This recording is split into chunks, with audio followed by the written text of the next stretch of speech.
So what can you do? First, money. You can give or you can raise money for the Legal Defense Fund. Second, gather. Meet with other women and see what changes you want to make. Through Time's Up or On Your Own, gathering has been the central principle of what we do and has created every action we have taken. Third, listen. If any group you're in has people who only look like you, change that group. It's an awakening experience to hear from women who have different experiences of marginalization. Fourth, demand. The women in this room are the most powerful women in our industry. All you in this room have the power to negotiate for equal pay or grant equal pay or popularize equal pay in our culture. Be embarrassed if everyone in your workplace looks like you. Pay attention to physical ability, age, race, sexual orientation, gender identity, and make sure you've got all kinds of experiences represented. Fifth, gossip well. Stop the rhetoric that a woman is crazy or difficult. If a man says to you that a woman is crazy or difficult, ask him, what bad thing did you do to her?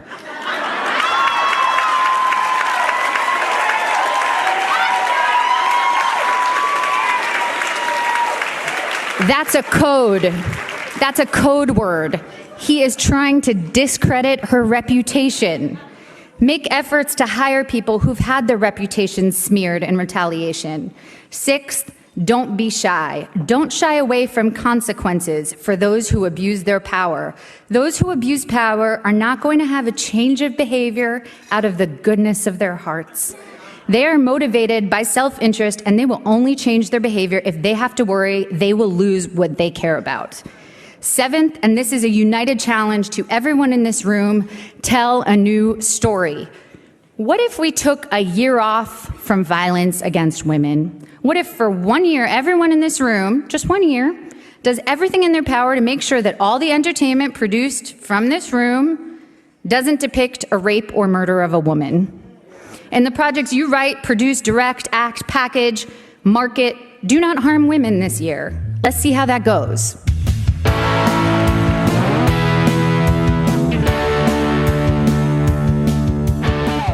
I'm Sarah Kendzior. I'm a journalist and scholar of authoritarian states with a focus on the former Soviet Union, and I'm also the author of the book, The View from Flyover Country. I'm Andrea Chalupa, a writer, filmmaker, and activist, and that opening clip was Natalie Portman speaking at Variety's Power of Women event, providing practical steps on how to resist the greatest threat facing the world, toxic masculinity. This is Gaslit Nation, and we are a podcast that covers corruption in the Trump administration and the rise of autocracies around the world. And so today we're going to be discussing a variety of topics since we finally don't have a debt-laden, pathological lying, attempted rapist, perjury addict to discuss now that the Kavanaugh confirmation is over.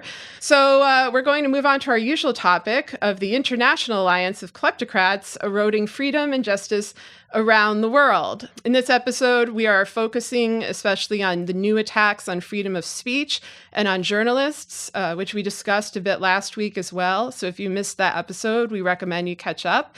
And we're going to end the show by discussing media literacy and the dire state of the news industry today and conditions that you should be aware of. And we also have a very special interview that will inspire you about actions for not only the midterms, but the years ahead to rebuilding our country after many decades of far-right destruction.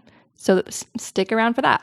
You know, all of the news lately on journalists getting killed abroad or, defamed in publications reminded me of when you talked to me. I think it was like in early 2017, and you were thinking about going to Ukraine, and you were worried because you and I had received all of these death threats since we started covering Trump and Russia. For those who don't know about those, you can listen to our first 3 episodes, which were a review of 2016.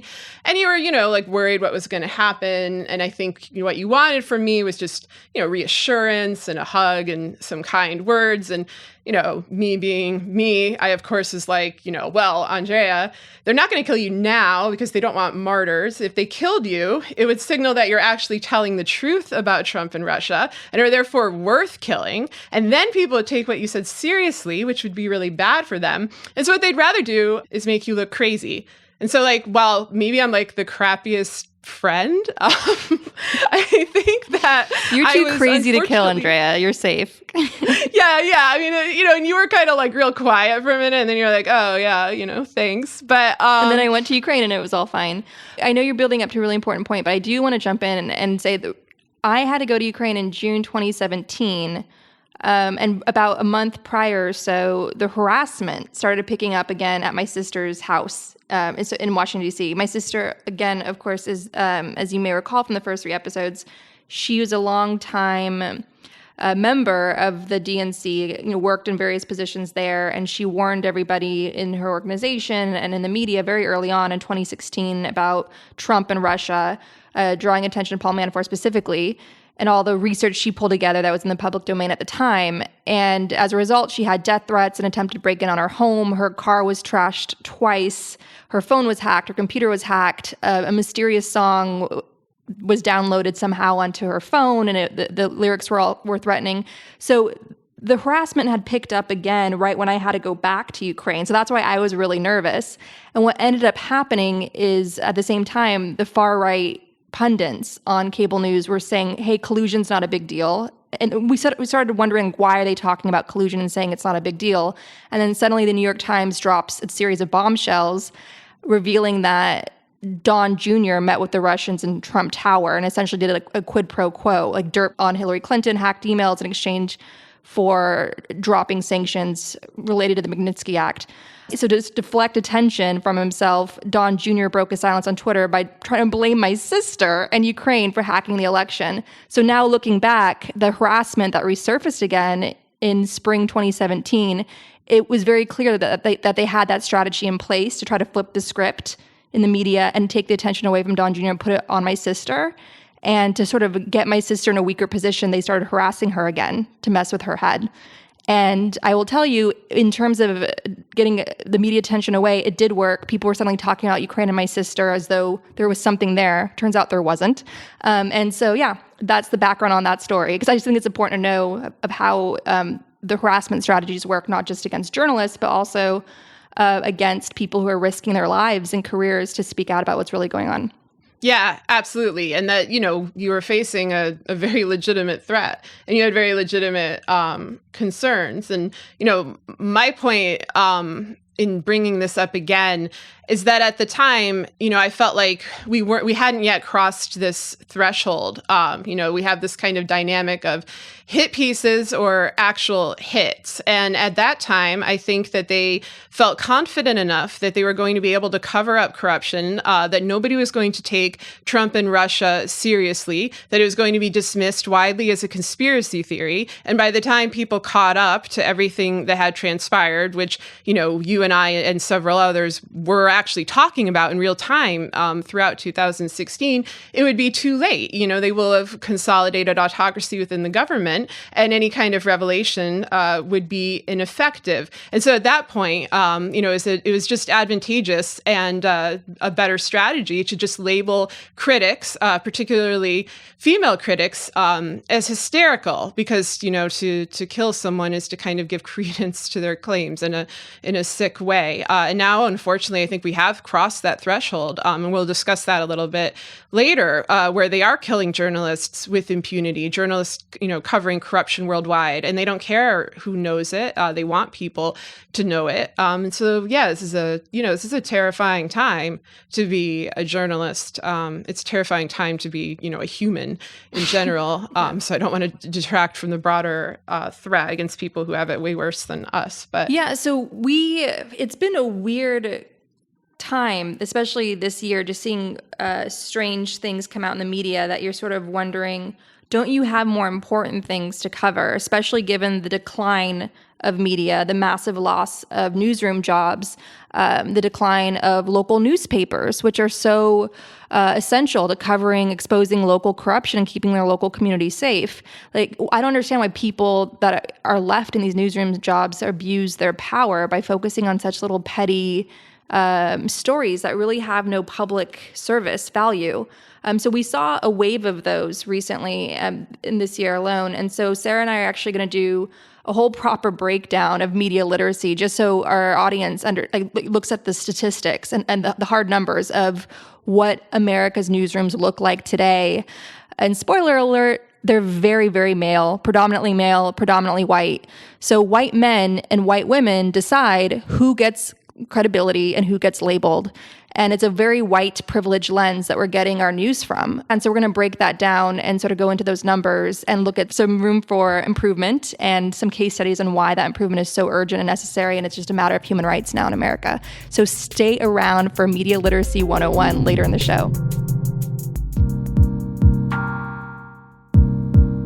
Hey everybody, today I'm going to talk about Casper, a sleep brand that makes expertly designed products to help you get your best rest one night at a time. Americans lost a lot this year: voting rights, international respect, an unbiased Supreme Court. And on top of that, we're losing sleep. Well, Casper can at least fix that last problem. You can make the political nightmare of the day more bearable by having Casper to depend on at night. And so here's what they have to offer. Casper products are cleverly designed to mimic human curves, providing supportive comfort for all kinds of bodies. The experts at Casper work tirelessly to make a quality sleep surface that cradles your natural geometry in all the right places. The original Casper mattress combines multiple supportive memory foams for a quality sleep surface with the right amounts of both sink and bounce. You can get $50 towards select mattresses by visiting casper.com/gaslit and using promo code GASLIT at checkout. Terms and conditions apply. Again, that's $50 towards select mattresses by visiting casper.com/gaslit and using promo code GASLIT at checkout. Terms and conditions apply.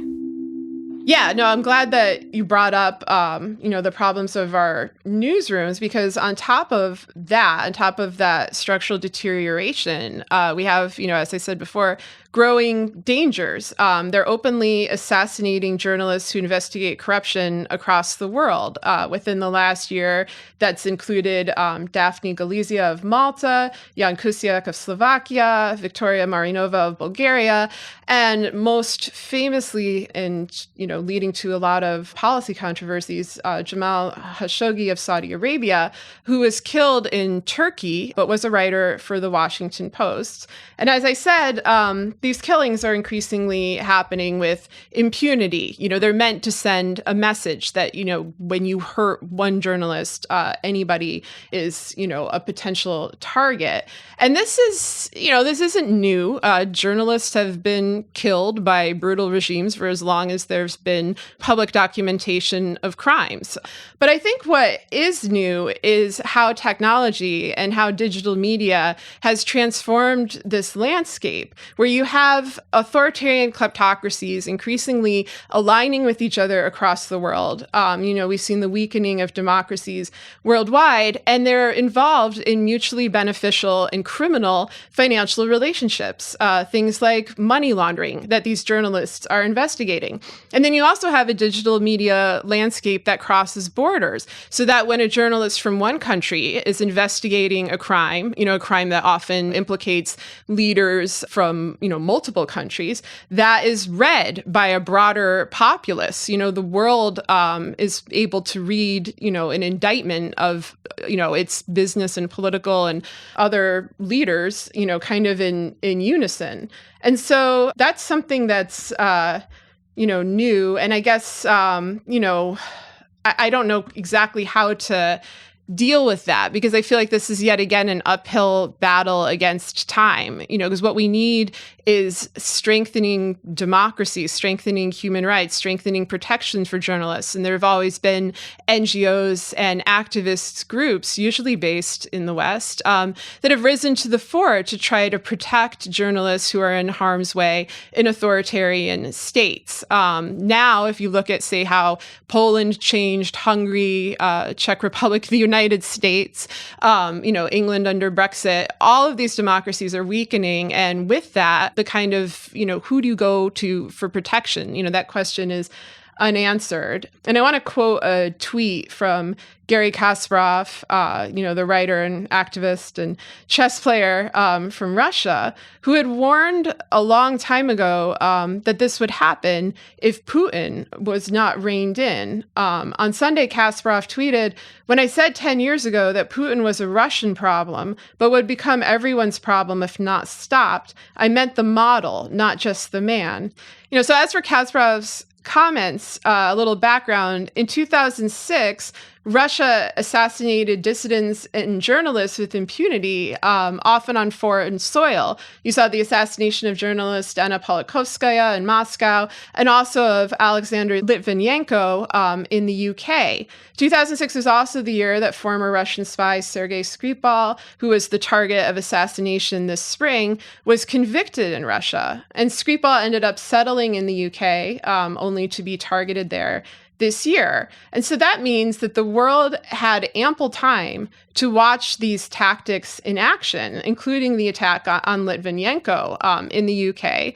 And so I guess, I'm looking at this now. I'm wondering, why did the UK not act then? Why is it still not acting, especially now that a British citizen has been poisoned as a result of the attempted attack on Skripal? A woman died as a result of exposure to Novichok. And in Russia, they've bragged about this. They did these kind of propaganda videos, like trying to portray the assassins as these, tourists just wanting to look at church spires. They made a mockery of a woman's death. And it's made me wonder, well, do we still have NATO? When does this count as an Article 5 violation? Why is the response so incredibly weak when we've had this level of interference that it's, homicide on foreign soil? Yeah, and nobody wants, to be clear, nobody wants to trigger Article 5 of NATO. No one wants that. And the benefit of NATO is that you are stronger together. And it's a lot of the countries that are on the eastern edge of Europe that border Russia that have this terrible experience of Soviet imperialism. They wanted NATO. They sought NATO membership for their own protection. It's an alliance that strengthens bonds between countries and education on how to confront the threats of the 21st century between countries. It's an alliance that, if it took its charter literally, could have triggered the Article 5, which means an attack on any of us is an attack on all of us. And the one time that was used, actually, was under George W. Bush in response to 9/11. And it could have been used in other cases. The Russians lured an Estonian security official towards them and kidnapped him and took him to Russia and was holding him hostage. That happened a few years ago. So there's been this resurgence of Kremlin imperialism that brings back a lot of bad memories for the Baltic states, for Poland, and other Eastern European NATO members. And they've been way ahead of Western countries in confronting, fake news and bots and trying to counter propaganda, and in many cases warning Washington, warning the Obama administration, and not being taken seriously. So there's actually a really interesting article by a former Obama official about that specifically, how the Eastern European NATO countries tried to warn them, and they just were too slow. And so I think what you see again and again is that the bad guys are fast and the good guys are too slow. If you look at, for instance, Putin, when he first started invading Ukraine, he had bigger dreams. He was selling the Russian people on Novorossiya, basically restoring borders of the Russian Empire and that expanded under Catherine the Great. And he was going to go in there and bite off a big chunk of Ukraine. Well, he was stopped. And that was, that had a lot to do with Ukrainians willing to go to the front lines. They were fighting for a larger ideal, which is, of course, their freedom, their independence, and also sanctions. So when the sanctions started coming from the EU and the US, that did slow down Russia's invasion. So sanctions do work. Sanctions do matter.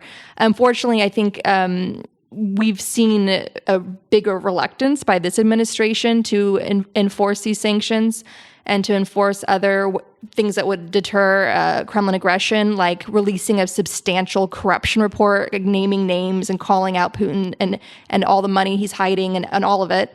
And those things do matter. And unfortunately, the West is just very, very slow to enact them. But when they do get united and enact them, it does stop Putin. It does slow him down.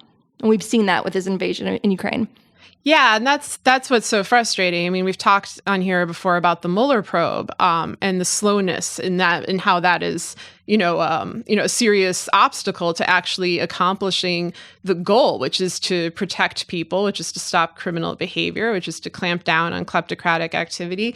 And I feel like we see the same thing here. And, yes, we don't want Article 5 to be enacted. We don't want war, just to make that clear. There's a lot of journalists seem to have this all or nothing perspective of either we're going to indulge and engage Putin or we're going to have like full-fledged warfare. And, the obvious solution lies in between. And it's, targeting their wallets. It's targeting their finances. It's, as you say, enacting sanctions, particularly on these oligarchs, which, hold so much sway within the Kremlin, on whom Putin is dependent. It's a mutual dependency. It's linked to organized crime. And I don't know. It's just extremely frustrating to me. Like I remember, back in the spring when the Skripal poisoning happened, so many people were like, okay, this is the last straw. Like Russia has hacked infrastructure. It's hacked elections. It's, done doping at the Olympics. It's,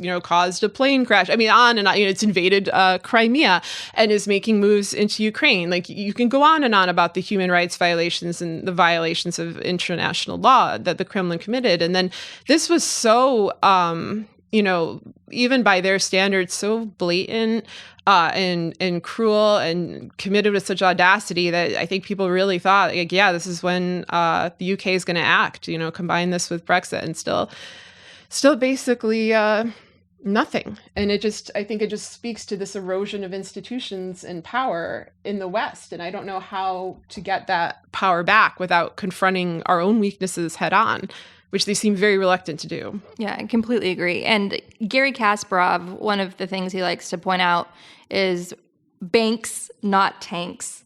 Again and again, we're not advocating war. It's just when you have this, the new face of corruption is the new face of the mafia is what Robert Mueller warned us about in 2011. It's the iron triangles. It's this massive web of corruption between accounting firms and lawyers and Western banks that allow money laundering by these criminal regimes. And so it's confronting that, and it's being swift with sanctions, going hard on sanctions. And also, and we see this with Saudi Arabia, confronting the social currency of people that have blood on their hands. So a lot of these Russian oligarchs, for instance, they like to park their money in the West, in London. So there's a reason why London is now called Londongrad, because they buy up a lot of that rich real estate there, and they finance a lot of cultural events and institutions and things. And it's also fancy and posh, and all like the glitterati of UK society benefits from it and socializes with them, and it gives these oligarchs that are complicit with Putin's aggressive regime, it gives them an air of social acceptability, or whatever you want to call it, like legitimacy.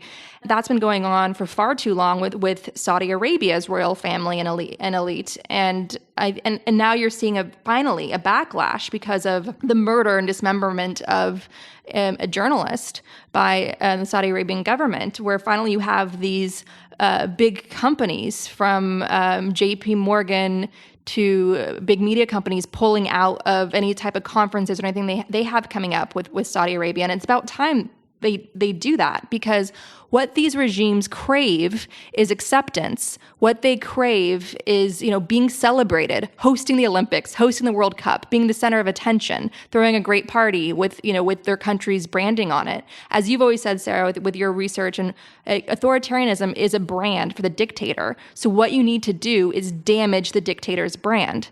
Right, absolutely. And I think also when you damage that brand, this is not just a matter of actual illegal crimes, but white collar crimes and white collar criminal impunity. And we're going to talk about that a little later in the show with the tax dodging of Kushner and Trump. But that veneer of legitimacy certainly makes it much easier for them to, carry out those sorts of actions, along with the kind of flattering puff piece profiles. We certainly saw a lot of those from the New York Times on Mohammed bin Sultan. I mean, they now seem to, I guess, to their credit, regret some of those profiles, presenting him as a reformer instead of a murderous millennial tyrant.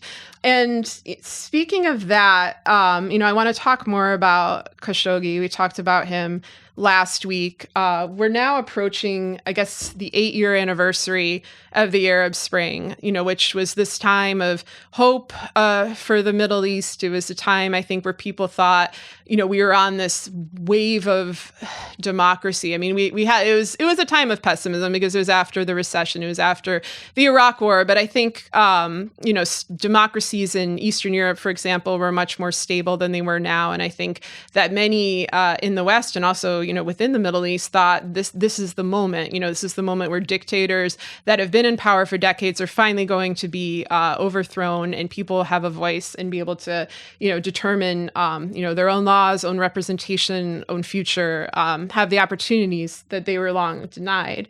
And so I kind of want to look at where we are now, because the murder of Khashoggi is hitting people in the Middle East, particularly Saudi Arabians, but just Arab writers in general, very hard. In part, grief for him as an individual and a writer, but also the broader meaning, of this brutal, heinous, and very brazenly committed crime. So one of my favorite people who I like to read on Twitter about this topic is Iyad al-Baghdadi. I want to preface this by saying neither me nor Andrea are experts on the Middle East. We're very good on the former Soviet Union, but I think you should seek out people who speak Arabic, who know the region well. And he is somebody who I look to for that reason. And he had a Twitter thread recently, which I'm going to read. Hopefully he doesn't mind, because I just thought it was a really powerful indictment and something people needed to hear. So he says, "What do I feel as an Arab activist and dissident? I feel immense rage, not at Saudi Arabia, but at the so-called free world. We have been fucking warning you for 7 years, and you have nothing but fucking ignored us while shaking hands with our persecutors. Here's the result. What do you want me to do? Go back to my Twitter archive and retweet everything I tweeted over the past 7 years? Or republish everything I've written in the past 5? When we spoke, you basically patted us on the back like we're freaking idiots who don't understand how the world works, and continued your amoral policies all the same. And now you're faced with the result. Fuck you and your mock outrage. And yes, if a journalist wants to get in touch with me, I'll gladly write this piece, but only if you'll actually print the word cocksuckers in an article.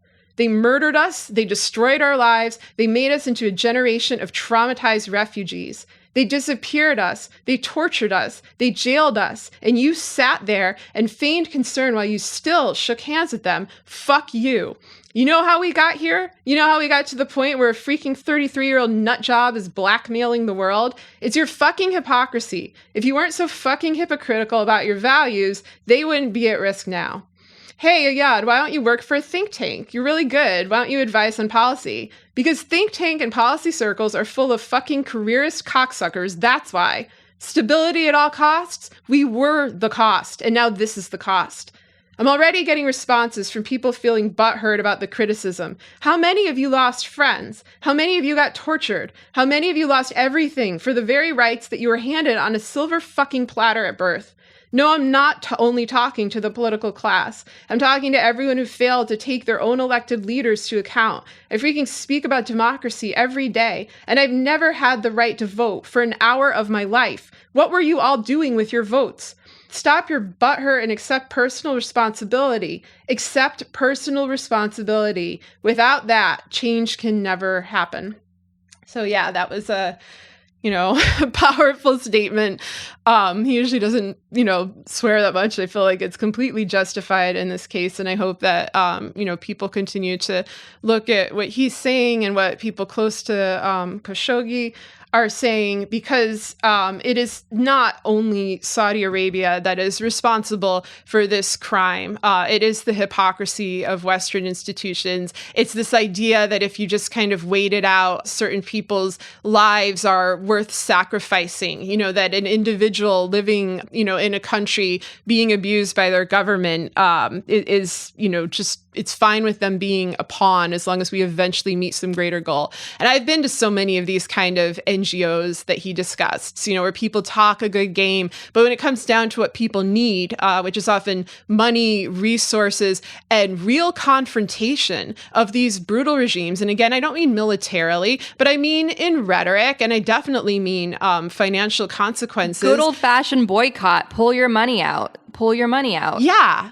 Or just, don't you feel, ashamed indulging these individuals? Like, don't you feel, an obligation? Don't give them a stage. Don't give them legitimacy. Don't have the Crown Prince speak at New Yorker or Economist Ideas Festival. Don't have Bannon speak at don't give people that advocate genocide, that actively work against democracy and killing innocent people. Don't give them a stage. Just simply don't.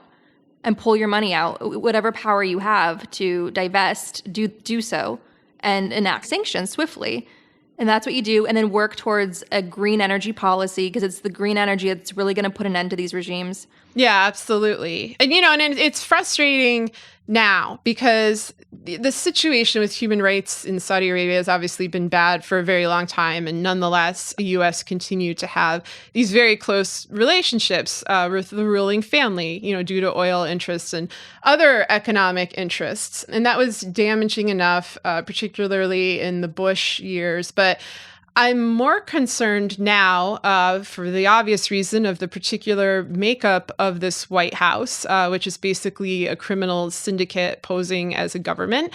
And one of the most dangerous and illegitimate members of this administration is Jared Kushner. Like, I'm so exhausted from warning people about the danger of Kushner, who has no qualifications, who is only in the White House because he's Trump's son-in-law, and who is, a dangerous person in terms of his utter lack of interest in benefiting anybody but himself and his family, and his blatant abuse of law and protocol in order to achieve what he wants. And I'm not 100% sure what the end goal is, but I know that the results as we've gone along, among which I would somewhat include the murder of Khashoggi, are really troubling. Initially Kushner was supposed to be in charge of, quote unquote, fixing the Middle East, which seems like this sick sort of in-joke for tightening autocratic measures and partnering with brutal leaders all over the region, not just Saudi Arabia, but I would include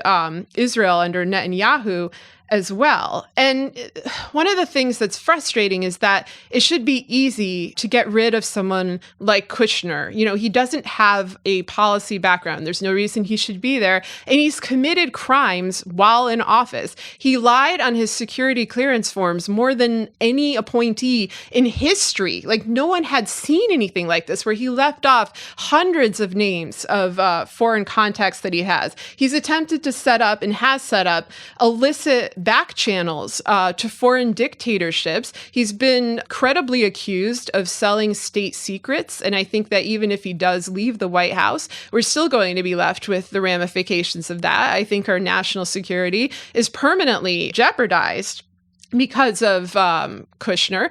And I don't know, like, my litmus test for whether the Mueller probe is succeeding, whether it is a legitimate challenge to Trump's consolidation of autocratic power, is whether Kushner gets indicted. And so far, we just see nothing. We see Ivanka kind of getting set up to be, the heir. We see a dynastic kleptocracy in the making. Yeah, no.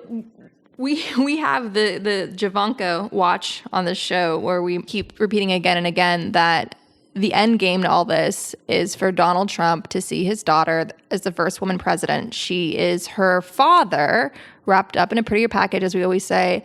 And it's bizarre that Nikki Haley, when she resigned right before a major election, the midterm election, resigned from representing us in the UN and used her speech to praise Jared and Ivanka. Like, that sent a chill through our country. That's like, what is happening? Are these like, and it's just positioning Jared and Ivanka to be not only just whatever their bizarre roles are that aren't clearly defined, and because their roles are not clearly defined, they're essentially the head of everything, right? Jared had some like government innovation thing that he was doing for a while, and Ivanka's a special assistant to the president and travels with her father and represents our country abroad, working with some of our biggest allies, is sitting next to Angela Merkel. They're getting her ready. They're going to flaunt this all as her like what makes her qualified to be president or whatever. Maybe they might be nice and generous and first try to run her as a senator or something, but I don't see that happening. I mean, her father went straight to running for the president of the United States. Ivanka's going to go straight to running for president of the United States, and she'll have that same criminal apparatus, that whole coalition of corruption behind her to make sure she gets elected again, because that's what's going to keep that coalition from being prosecuted and brought to justice. That's why they have to stay in power. Yeah, I mean, what we're getting, it's very clear. We're getting a political structure that mirrors these autocracies in the Middle East and Central Asia, where you have a dynasty. Yeah, and meanwhile, people call us crazy for pointing it out, and yet it just keeps getting worse and worse. And so, yeah, I don't know how you can't see it at this point. And I guess, and there have been others in the media, and certainly other scholars of authoritarian states have been pointing out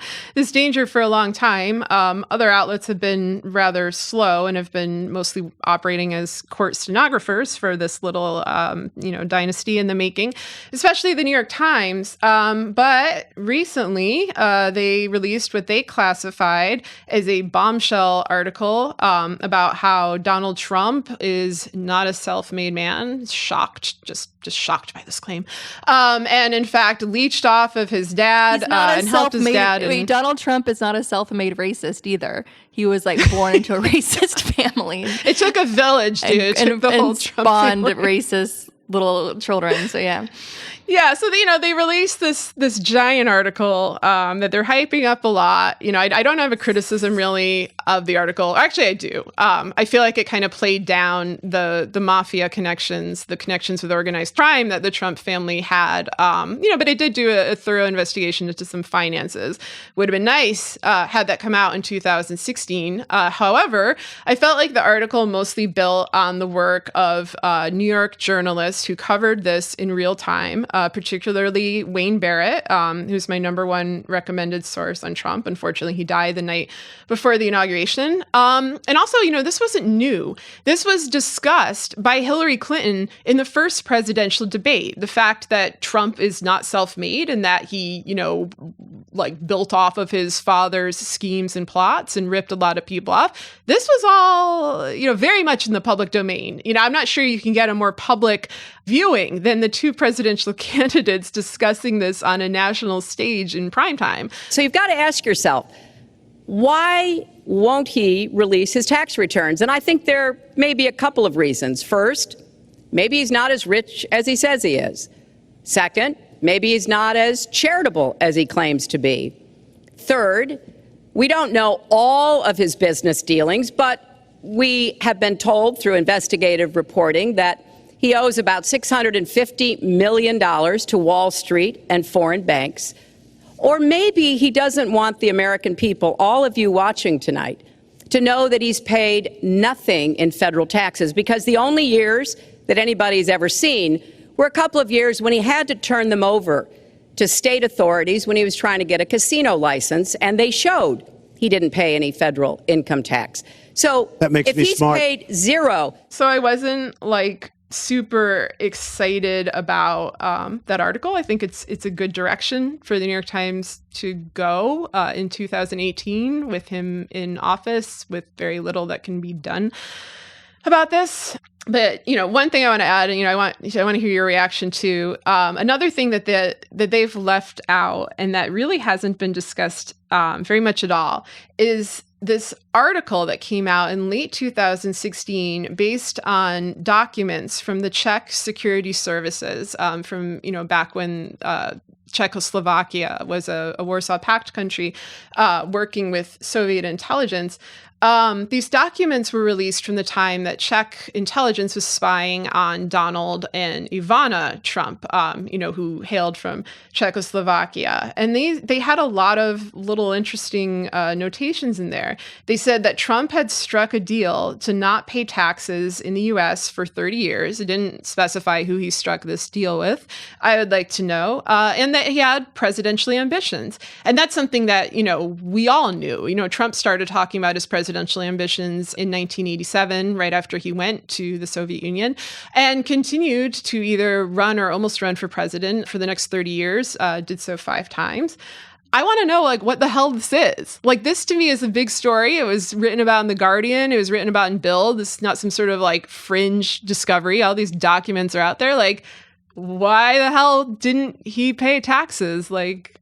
Any thoughts on how this is even possible and why everyone is ignoring it? You can't have a president of the United States who is a tax dodger. It's just, he's supposed to uphold the government. He's supposed to protect the government. He's supposed to keep the government running and be a leader not only for many millions of tax-paying citizens, but also for our military. And this is somebody that just doesn't know the meaning of the word service. Yeah, and it's just... it's another one of those things. I know I'm such a broken record on this, and you can't change the past. But I feel in order to change the present, you need to at least understand the past. And so I don't understand how Trump carried out all of these financial crimes, which, as I mentioned, were documented in the public domain by people like Wayne Barrett, were apparently being explored by security services, worldwide. I would assume they were also explored by, the FBI or, intel bodies in the U.S. I don't know why they wouldn't be, being that Trump was hanging with, an international cabal of mobsters, kind of a tip-off. And they weren't. So we just get to this point, where we have another erosion of norms, where he launched his campaign and didn't release his tax returns. And, for a while, there was this kind of steady drumbeat of well, when is he going to release them? Obviously, he has to release them. We can't have a president who's not going to show his taxes. And he didn't. And then he didn't divest. And now he's, basically put a going out of business sale on the White House lawn and is selling off America in parts. And the longer this goes on and the more reluctant people are to publish about it, to the point that this expose that the Times did comes out in 2018 instead of 2016, when it would have mattered more, not necessarily in terms of the election outcome, but maybe in terms of law enforcement actually looking into these issues. I've heard that the New York State governmental bodies is going to be looking into all this. I don't know. It's frustrating. And then you get the same thing, of course, with Kushner. The Times did a follow-up, and with Kushner, you see a parallel of Trump, just as Donald Trump mooched off Fred Trump and helped him with his criminal aspirations. Kushner is also from a career criminal family. His father, Charles Kushner, went to jail, actually did face consequences. So in that sense, he's kind of a novelty. And Kushner avoided paying taxes for a long time. And, as the Times points out, this is more of an example of him abusing legal loopholes of the kind of normalization of white-collar crime, so there's not something really to prosecute him on. But as I said, there's a number of other things you can prosecute Kushner on. So, please go ahead and do that. But I'm frustrated by this. I'm really frustrated by this all being right out in the open and wondering who the hell is actually going to bring the consequences down, because they need to be prosecutorial and they need to focus on finances. And I just, the money trail is there. We're all able to follow it. I would assume Mueller and others with actual power can follow it. So why the hell is nothing being done? On both sides of the country, both political extremes took their rage to the streets. Street fights in New York on Friday and Portland, Oregon last night pit far-right activists connected to a group called Proud Boys against the far left's loosely affiliated Antifa, short for anti-fascist, showing once again how America's political conversation is forgetting to use its inside voices. The Proud Boys say they're inspired by President Trump. I think the Proud Boys, and I think Donald Trump for the most part, draws people that have been disenfranchised by most of the public because they don't fit in. The Anti-Defamation League says violent political speech has given a sort of license to street-level violence. In part, that's because the ability for people to try to leverage the public discussion on the ground is what brings people out. Angry words that may translate into violent acts. The legacy of racism in his family. His father was a Klan member arrested with some sort of riot the Klan created in New York City. And then you have his children like Ivanka Trump defending the human rights crisis created by her White House on the border, with children being locked in cages, children falling sick, disappearing. Essentially, the U.S. government is kidnapping children from their parents. And just like the lack of oversight, the horrendous stories of lack of oversight there, it's like you have to wonder whether some children are being trafficked, like what's happening. And it's just disgusting what they've done. And they're justifying it. And it's a racist, inhumane policy. And so it's not surprising, of course, that Ivanka Trump and her family were brought to power by groups like the Proud Boys, who just had this horrendous display of toxic masculinity in New York City, where they beat up some people out the other night. And it's just this. Take this seriously. Like when Nia Wilson was murdered in Oakland by a white man, right when the Proud Boys were about to have a meeting there. And people were like screaming, oh, there's no connection. Yes, there is a connection. When this young, beautiful woman is sitting behind Brett Kavanaugh, we find out that young, beautiful women were told to groom themselves if they wanted a job with Brett Kavanaugh. And she's sitting behind him in the confirmation hearing, and she flashes the white power symbol not once but twice. And people are saying, oh, no, stop being hysterical. That's just a coincidence. No, we keep telling you, like the Nazis have been empowered by having actual Nazis in the White House.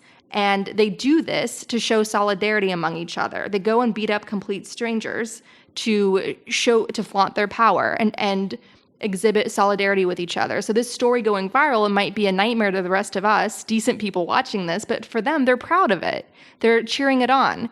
And it's viral and it's dangerous. So you had Milo, that famous British far-right troll, saying that, there should be vigilante squads gunning journalists. Then a few days later, a gunman opens fire in the Capitol Gazette newsroom in Maryland.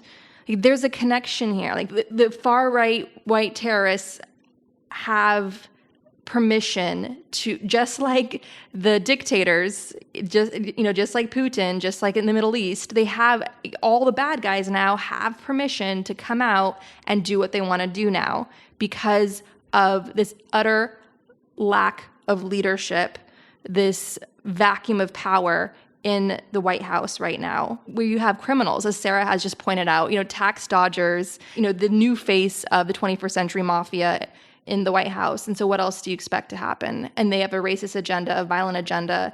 And this is all happening on our watch and in our name.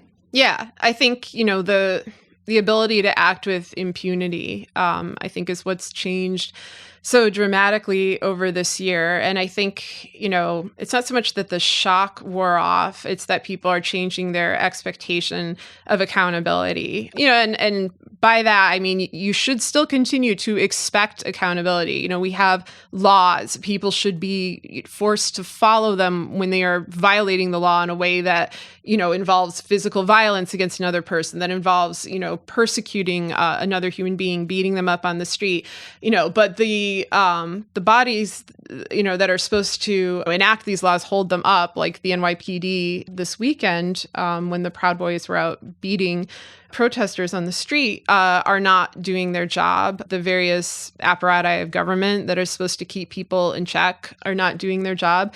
And it is frustrating. I think there was this tendency to dismiss groups as trolls, to say that they're on the fringes.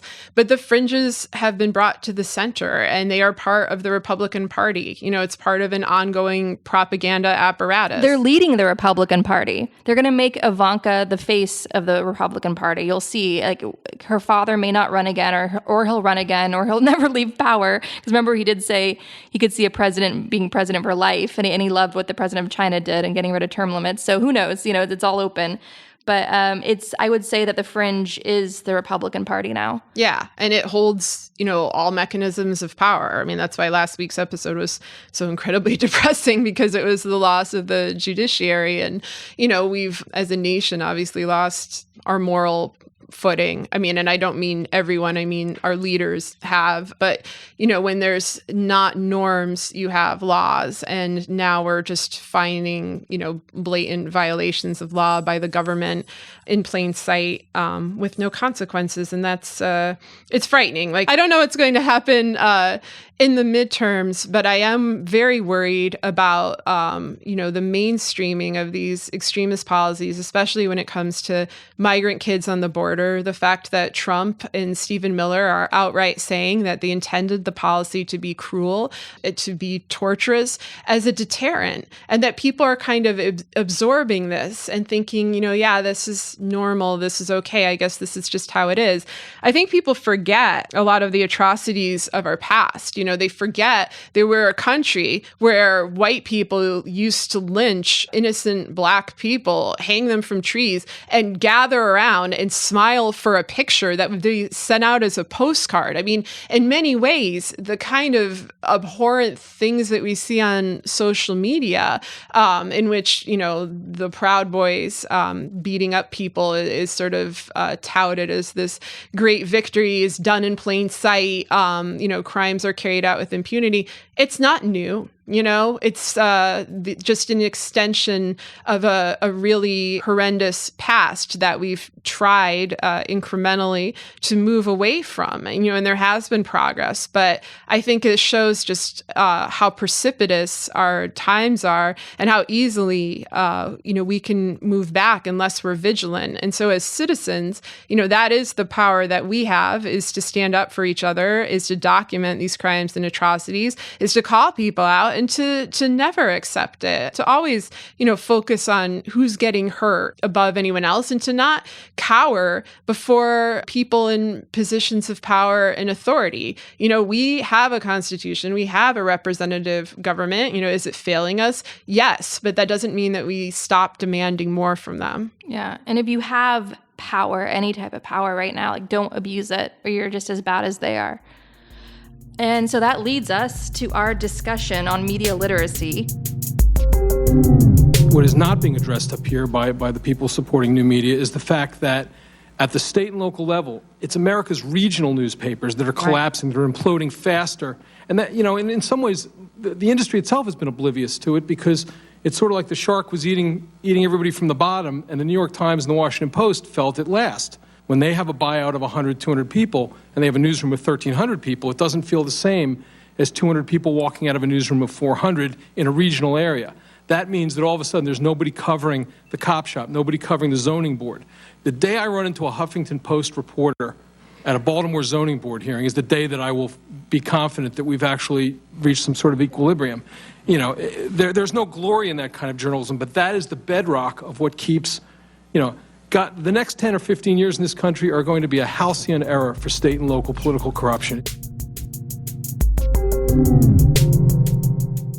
There's a couple conversations that Sarah and I have been having lately, things that are really concerning us. And so we wanted just to remind people, walk them through the current landscape of the mainstream media and what it looks like through the numbers.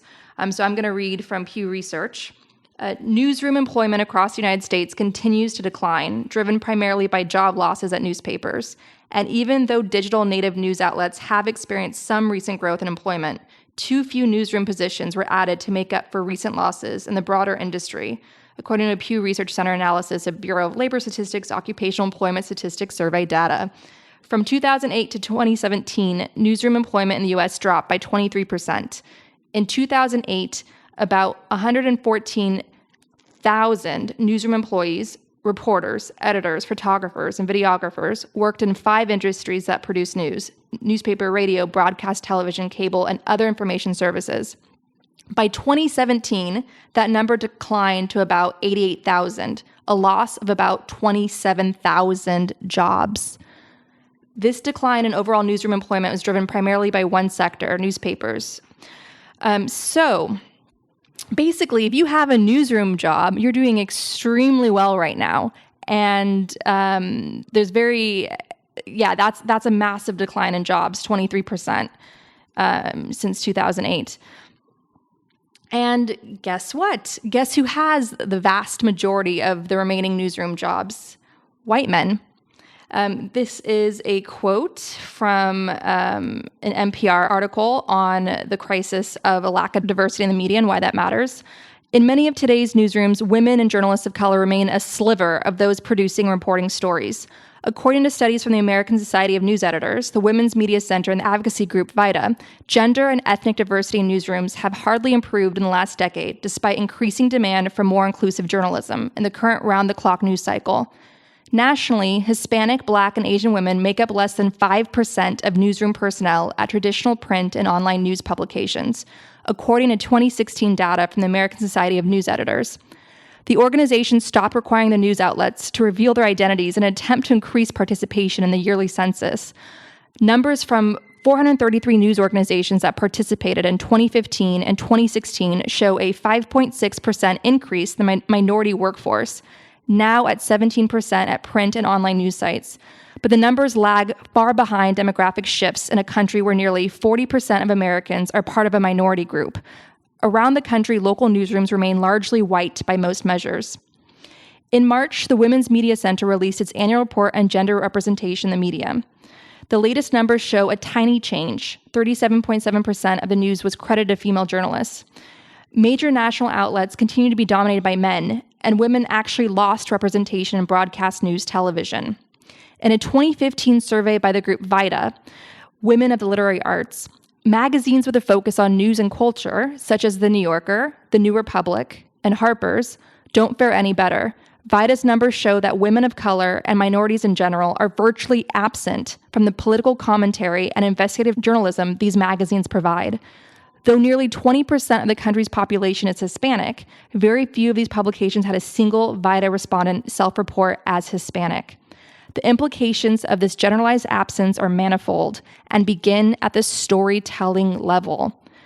So to sum up, white men, predominantly white men and white women, decide the news.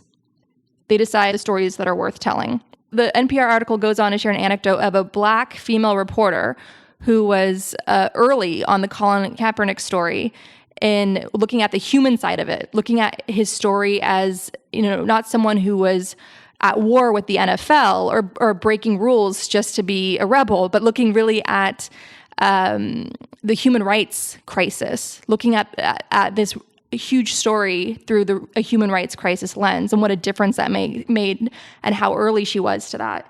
And I can tell you, we have more research that we pulled here for this little segment on why diversity matters, because it's their communities that are the first to be impacted. It's their lives that are literally on the line. And a really amazing anecdote to show why diversity benefits us all. Back in November 2016, when you had mainstream media going, like pumping out these dapper Nazi pieces and essentially becoming, stenographers with the Trump White House, out of this horrible scene of like a Batman movie where all the villains are running amok, comes this caped crusader, and it's Teen Vogue. And everyone's like, oh my gosh, Teen Vogue is doing some of the best reporting right now and really calling out the Trump regime for what it is, Teen Vogue. And at the time, at least, Teen Vogue was the person, the captain of the ship at Teen Vogue, the editor-in-chief, was a Black woman. And so there was a reason why Teen Vogue did not have time to waste. It's because they understood where this was all headed. They minority groups are very sensitive and take seriously the tremors of a police state. And thank God for Teen Vogue for having a Black woman at the helm, Elaine Welteroth, to really show leadership in the media at a time we desperately needed it. Yeah, I agree. And, you see this in terms of, who is on the ball in identifying threats to civil rights, to civil liberties, but also just generally the quality of journalism on the Trump administration. Malcolm Nance coming out very early with the first Trump-Russia book, Joy Reid's show being, to my knowledge, the first cable news show that explored the topic in depth. She was one. Yeah, absolutely. I thanked Joy Reid. I have a tweet from July 2016, all in caps, thanking Joy Reid for covering Russia, being one of the very first. Yeah. And, what is incredibly frustrating is that, of course, within media, you see a move in the opposite direction. You don't see opportunities, for non-white journalists. You've seen opportunities across the board disappearing as the economy of news media shrinks. But more and more, they go to the most privileged people. They go to people who come from, certain networks, have certain connections, can work unpaid, can work underpaid. That locks out most people, but I think it's been particularly damaging toward non-white people who historically have just struggled with discrimination, despite showing expertise, despite often outwriting their competitors. I think there's a lot of fear on the part of white media of what would happen if there actually is a meritocracy, because I think a lot of very mediocre white men would lose their jobs, to Black or Hispanic, or other writers who have proven ability and who are, more skillful and adept at studying this regime. And, another very frustrating thing for me is that, I think one of the biggest issues we are facing is this migrant crisis at the border. And we do not have enough journalists, who speak Spanish fluently, who come from that background, where perhaps the children and families there would be more likely to trust them.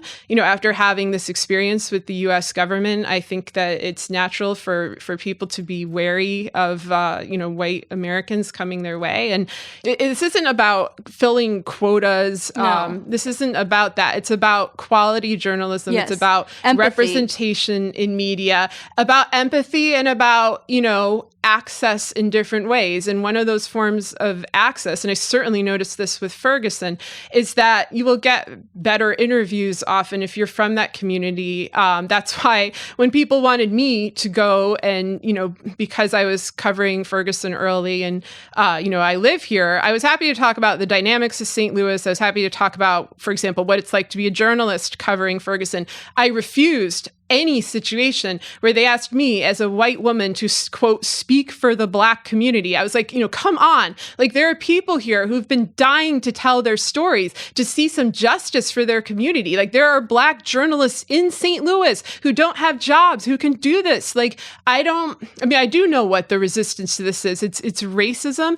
It's, a refusal to acknowledge the talent and the ability of non-white journalists. It's white journalists being comfortable with other white journalists. I certainly noticed that when I worked as a journalist in New York City. We can go on from there, but I guess, this is having a really damaging effect on our news media. It's more important than ever for journalism to be diversified in every respect, to get every story told. This is going to become even more challenging as Trump continues to consolidate. So, it's our obligation to, I think, promote, quality journalism where we find it and, expand opportunities. That means, giving up some of our own opportunities, then fine, Yeah. Stacey Abrams, who's the first Black woman to run for, viable candidate to run for governor in Georgia, and she's up against Brian Kemp, who has Secretary of State of Georgia, who's been running Georgia like a third world country in terms of how it votes, like a former Soviet state. That's like how deeply rotten Georgia's election systems are. She said, it's not about the blue wave in November 2018. It's about creating the kind of community. The blue wave is about creating the kind of country we want.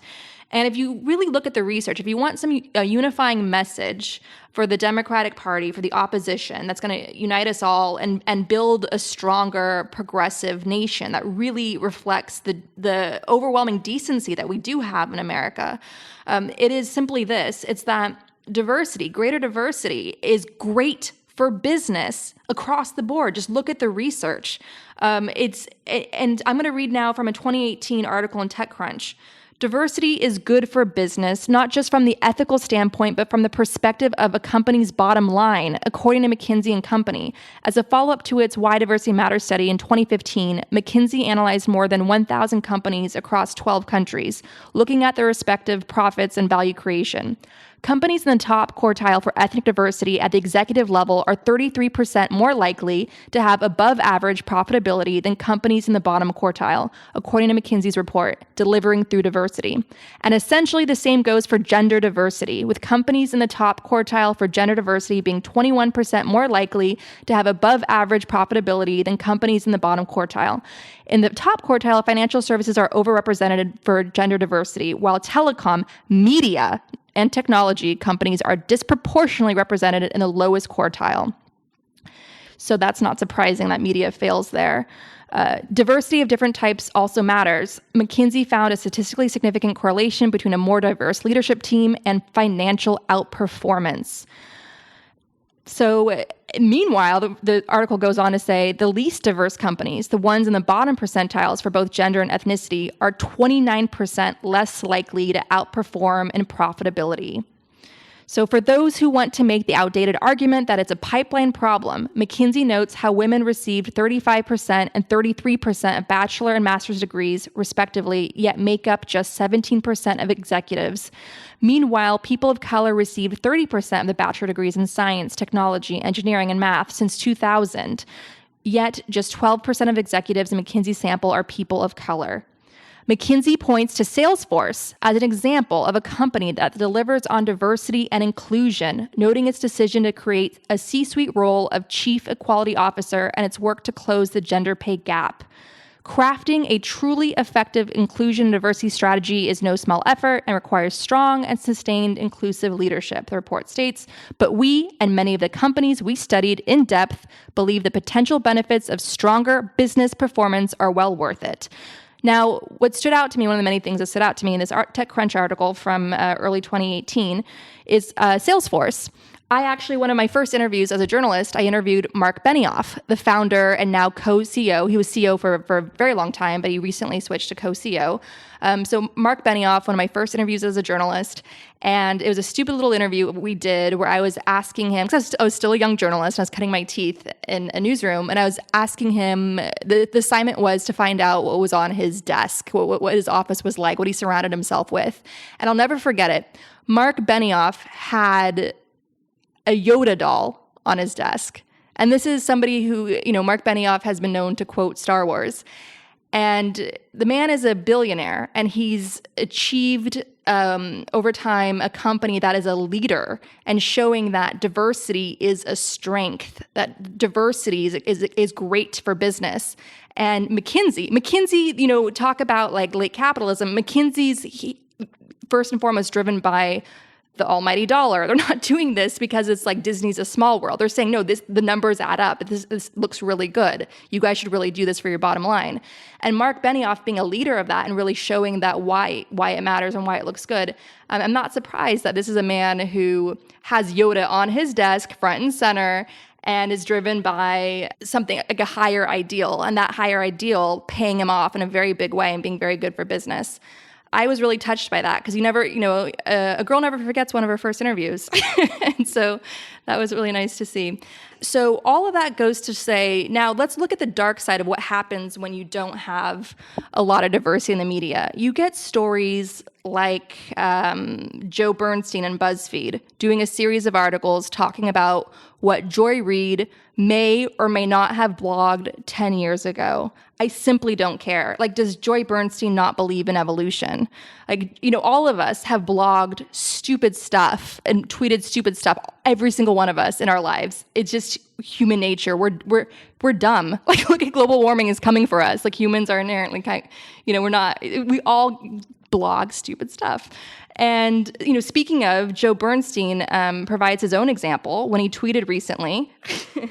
He tweeted, "One depressing thing about the U.S. in 2018 is there isn't a writer, novelist, journalist, essayist who's capable of synthesizing the moment."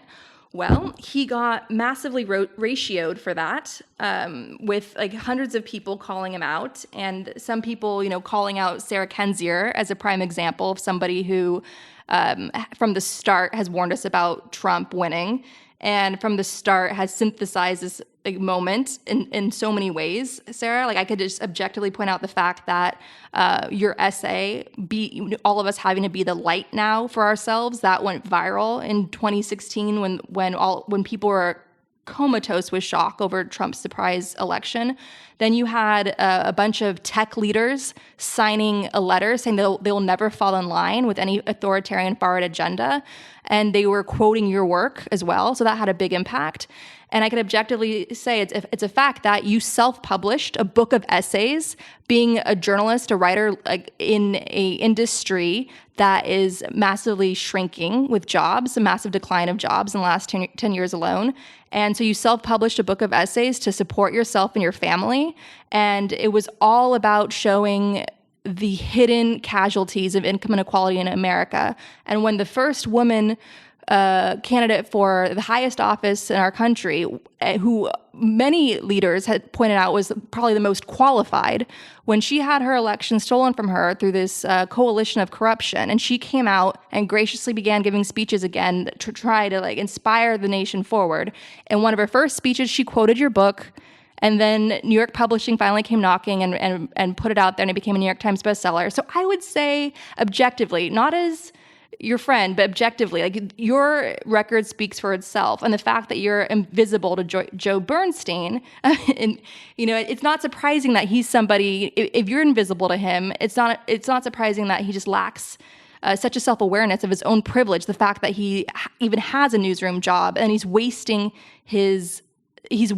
that power, that privilege on what Joy Reid may or may not have blogged 10 years ago. I simply do not care, and none of us should care, especially when you have children locked up in cages. Yeah, I don't get it either. And I mean, I'm not real broken up about what Joe Bernstein thinks of me or doesn't think of me. I don't, hunger for the praise of people that I don't think about or respect. I guess, one thing I would want to add is that it is a pretty unbelievable comment, because there's so many other people who are doing good and vital work during this time. I mean, just in this episode alone, we talked about Gary Kasparov, we talked about Iyad el-Baghdadi. There have also been other female journalists who've been, mocked or scorned as hysterical and alarmist as they cover this. Rebecca Solnit is someone who's very good, who experienced that. Masha Gessen, to some degree, experienced that as well. And Carol Caldwalder was recently the target of a BuzzFeed hit piece in which they just, nitpicked her career. She's the British journalist who brought Cambridge Analytica and its role in Brexit to the fore, spurring an international investigation.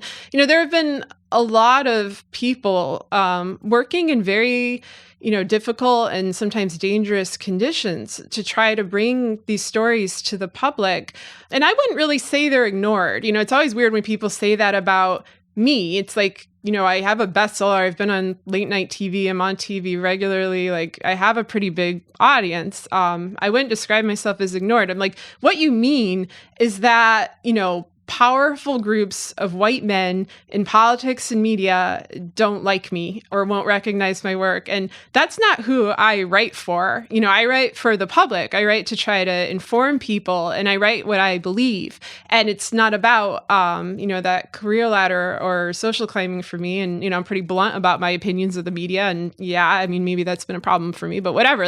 That's not the point, especially now, especially in times like that. I guess that's the thing that really blows my mind, is prioritizing, the stories we're telling. Because I feel like as a general rule, you should, as the old saying goes, afflict the powerful and, comfort the afflicted. And that's just not what a lot of folks are doing. It's not even a value that they seem to share. Instead, it's, this insular attacking of other journalists, like the obsessive WikiLeaks style attacks on Joy Reid, or just kind of ignorance of whole communities of the US that are being, badly hurt by this administration in favor of focus, for example, on, white Trump voters, or, New York Times is now soliciting articles asking for non-white Trump supporters to share, whether they feel persecuted. And meanwhile, you have children in cages, you have white supremacists roaming the streets and beating people up, and that's not viewed as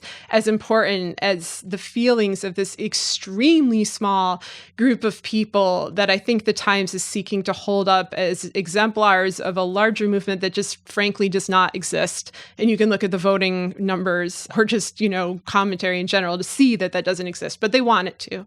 And that's just, it's a problem that we all have to face. And I feel like the only solution is to just, be persistent and be honest and call it out. And so when Carol Cadwalladr, so she's a freelancer. That's a very insecure position to be in, and financially insecure. And she's been using all her resources available and she was branded a conspiracy theorist. And then she went on to win the Orwell Prize for her reporting, really showing the forensics on Russian interference in the Brexit vote and really pulling all the pieces together, showing how Brexit and Trump are the same crime.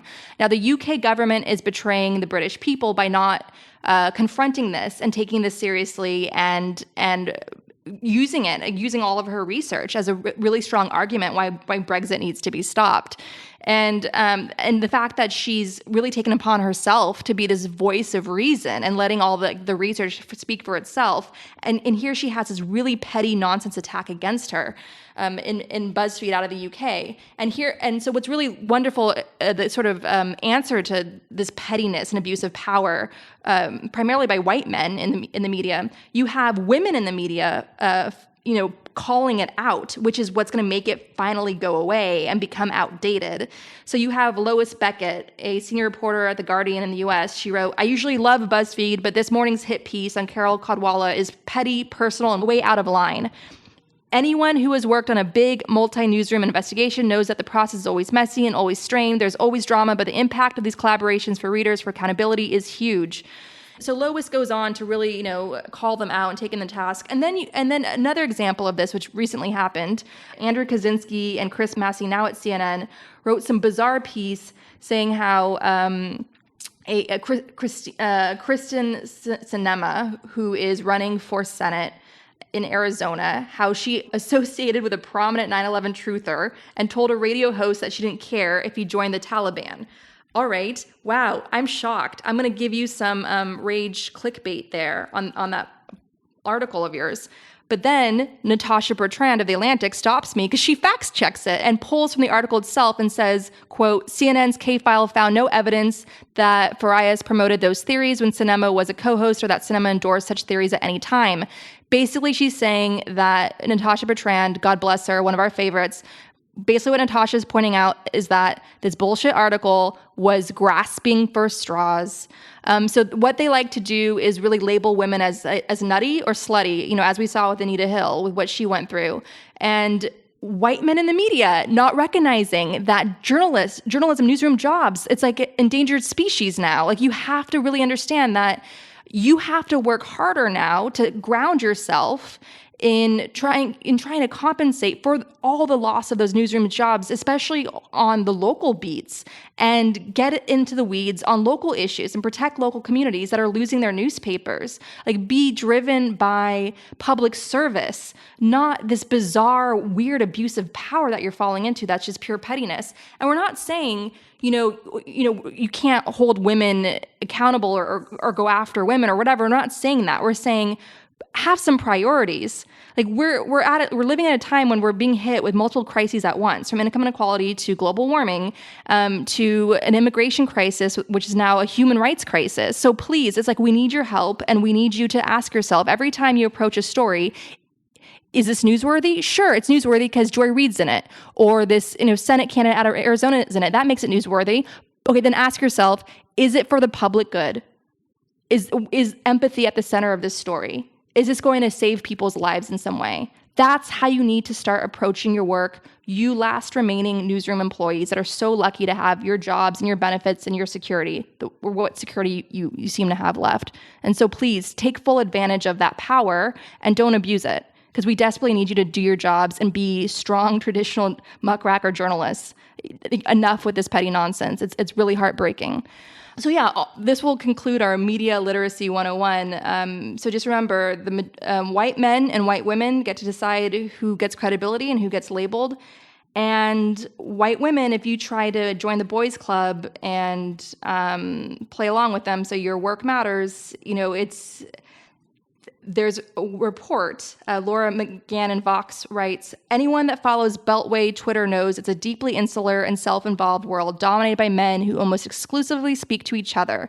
But now there's research to prove it.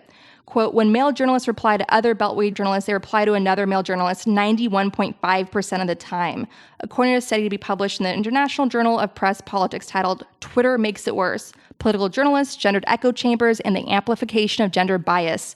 Of the 25 reporters who received the most replies from male political reporters, 0 were women. So white women, you can try to play along and join the boys club, but ultimately you will be ignored. You will be marginalized. And so what really needs to happen is what Natasha Bertrand was doing, what Lois Beckett was doing, is you have to call out this abuse of power when it happens. And I do believe that this sort of behavior will get phased out. And I do believe, we are heading towards a fair and freer world. We just have to fight for it. And just like Sadet Harry, Black Amazon, said in our last interview, which inspired me so much, when you love a community, when you love something, you fight for it. You're not afraid. And all your courage to speak out, to use your voice, comes from that love. Again, a Black woman showing how it's done, showing leadership for the rest of us, because lives are literally at stake now. And another thing, I want to just remind men, white men out there who might get a little tingle of adrenaline rush because you think, you feel threatened. You think we're coming for your jobs. It's simply not that. And, we have to say this because it's our job to make learning fun. And that is, we love men. Men are wonderful. Men are great. And just to give you an example of what we're talking about when we demand greater equality, it's simply this. Think back on, some of the movies that have come out recently, like Melissa McCarthy, like any type of movie that you've seen recently. And remember a time when Christopher Hitchens in Vanity Fair in 2007 wrote a column titled, Why Women Aren't Funny. Okay, why women aren't funny. Now today, it's like I could sit here and just list off all the women comedians out there, but what's the point? It'd be like listing off all the men comedians out there. There's just so many of them. And we as a country, we had a massive moment of healing where right after Donald Trump became inaugurated president of the United States, Melissa McCarthy came out and brought a nation together when she was Sean Spicer. That was a pivotal moment in America's healing. Like, that brought us together. So, and when she did that, I thought of Christopher Hitchens' Vanity Fair article from 2007, Why Women Aren't Funny. So when we talk about greater equality, it's you benefiting from the Melissa McCarthys in the world. It's like, we're not taking your jobs, we're bringing you value. And if you ever... And also ask yourself, is it going to be a matriarchy, or are the women taking over? Simply not. It's just we need to balance the playing field for everyone's benefit, because diversity is good for business. Diversity protects us. Whenever you think a woman can't be president of the United States, for example, or all these little misogynistic pettiness in the media will never go away, go watch a women's gymnastics video from 1936 where they're essentially just doing jumping jacks, and compare it to a women's gymnastics video in 2016 where the American gymnastics team is practically like a team of ninjas. So progress takes time, but we need to accelerate that time by fighting for it and calling out this abusive behavior. Yeah, absolutely. We have got a contest winner. Okay, so we at Gaslit Nation enacted the 1,000 knocking on doors, the 1,000 doors challenge here at Gaslit Nation, where we're calling on all of our listeners to have a great stroll, getting out the vote. It's one of the most effective ways to reach voters. So The goal is for us to reach 1,000 doors between now and Election Day on November 6th. The winner will receive a signed copy of Sarah's book and an invitation to come on our show and talk with us about your dreams for your country. And every week, we're going to be giving away a signed copy of Sarah's book, The View from Flyover Country, to people that go to crushthemidterms.org and within seconds create their plan on how they plan to crush the midterms and create the blue wave on November 6th. It's very easy to do, and you'll learn about all these cool opportunities to take advantage of your talents to help create the blue wave. So on today's show, we're going to just randomly announce a winner, just blindfolded here. So the winner is, tell me when to stop, Sarah. Stop. Oh my God. Okay, hold on. Okay. And the winner of the Crush the Midterms Gaslit Nation Challenge is at Patton Prey. Congratulations, Patton Prey. We will be sending you a signed copy of Sarah's book. If you didn't win it this week, you're still in the running for next week. We're going to announce the winner every week. And now, next up, we have a really inspiring interview with a woman who never ceases to amaze me. She's a novelist, a successful novelist, and a mother, and a tenacious civic servant. And she's helping us all through a very important initiative on how we can turn state governments blue and undo many years of Karl Rove's agenda for this far-right takeover. So that interview begins now. Today we have an interview that we are very excited for. We are speaking with some wonderful women who are going to direct our attention and our resources to a very critical yet overlooked battleground, and that is the fight for states. So could you two introduce yourselves in terms of what you do in this larger picture of trying to turn states blue across the union? Sure. So my name is Melissa Walker, and I am actually an author of teen novels and middle grade novels. And since the 2016 election, I have really turned my attention to state legislatures. And I formed a group that has raised money to try to flip state chambers from red to blue. And in doing that, I discovered a model for giving circles, political giving circles, that I have been able to bring to Alyssa's organization, Future Now, to help other people form similar groups and help states kind of take back their progressive power. And my name is Alyssa Cass. I'm the political director at Future Now Fund, where I have the privilege of working with Melissa and groups like her so that groups of activated, motivated, and unsurprisingly, majority women can corral their collective power to have a huge impact on flipping state legislative chambers across the country and going on offense and advancing a progressive agenda in key states, in 5 key states this year. So the reason why I really want to talk to you, I remember vividly November 2017, meeting up with Melissa, the novelist, for drinks in New York City. And this was, it was October. It was October.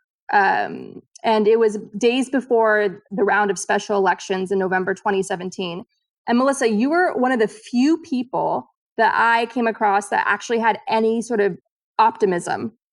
And you were explaining to me all this great science that a lot of these great groups were doing to flip districts blue. And it was just like this breath of fresh air. And I was just so energized by it. I remember calling Sarah Kendzior after that and saying, oh my gosh, you would not believe what's happening. I think this is the sign of something much bigger. And lo and behold, the campaigns you were telling me about in Virginia and Washington State saw a huge blue wave coming. And so a lot of that optimism that you shared with me on the verge of those historic elections was very much deserved. And so that's why I'm like rushing to you now for hopefully some good signs, some good news, and also some important realism that we need in order to get grounded and really win the important battles ahead. Yeah, so I remember that night too. I'm glad I was right to be optimistic. I had spent much of 2017 really learning about the power of state governments and how much they could do for people. And that in itself gave me optimism because as someone who doesn't have, millions of dollars to donate to political races, I felt like I could not make an impact at the federal level. And what I really learned about the state level was that not only does, less money make a huge impact, but also the impact of electing different leaders at the state level is arguably bigger than changing the federal level. My group and I did all this research and led by Daniel Squadron, who was kind of our North Star on this idea. And we looked into how much states influence all the things that we truly care about. Education policy, the environment, gun safety, healthcare, choice, voting rights, civil rights. Those are all things that are decided in state capitals, state by state. And so, when we really learned about the Republican takeover, Project Red Map, how 26 states have a conservative trifecta, meaning they have the governor's mansion, they have majorities in both houses of the legislatures, and they can really pass anything they want. And the Democrats have that in 7 states when we started, 8 states now. It really honed my focus. And I wanted everyone I know to turn their attention to this level of government as well. And so our money that we raised for the Washington state election and for the Virginia House of Delegates elections went very far and, added to all the grassroots movements that were coming up. Some of the favorite state organizations that we worked with, that we've talked to all along, Flippable, Sister District. There's a lot of great work being done at the state level, and we were really, really proud to be a part of that. In Virginia, it was our first chance to partner with Future Now Fund because they had just started up I think they launched in October 2017, so probably right when I saw you, and we were really excited to go in with them into Virginia and support 10 candidates with really not a lot of money. It was under $20,000 to each candidate. It was between $5,000 and $20,000 to each candidate.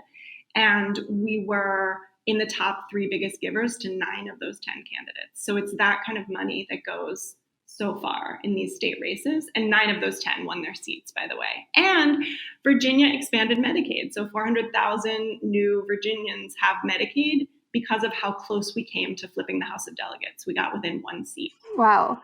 And Alyssa, could you talk a little bit about Future Now, how you guys got started and what your big goals are and what that timeline looks like? Do you have a 10-year timeline, 20-year timeline? What are your big dreams for our country? Yeah, we have very big dreams for our country. We have actually a big part of our organization is an agenda we have for the country called America's Goals. America's Goals is kind of, our view is, an author like Melissa wouldn't start a young adult novel without an outline. Someone who's building a house wouldn't build a house without a blueprint. And so if we really want to get our country back on track, we have to have an agenda to do that. And so America's goals are, it's good jobs, it's healthcare, it's investing in kids, it's getting special interests out of our politics. It's promoting equal opportunity for everyone. It's sustainable infrastructure and, clean water. And so we're pretty zealous about that agenda. And so when we look at states that we're going to invest in and the candidates we're going to support to do that, we look at states where we think that we can meaningfully move the needle to, against those goals.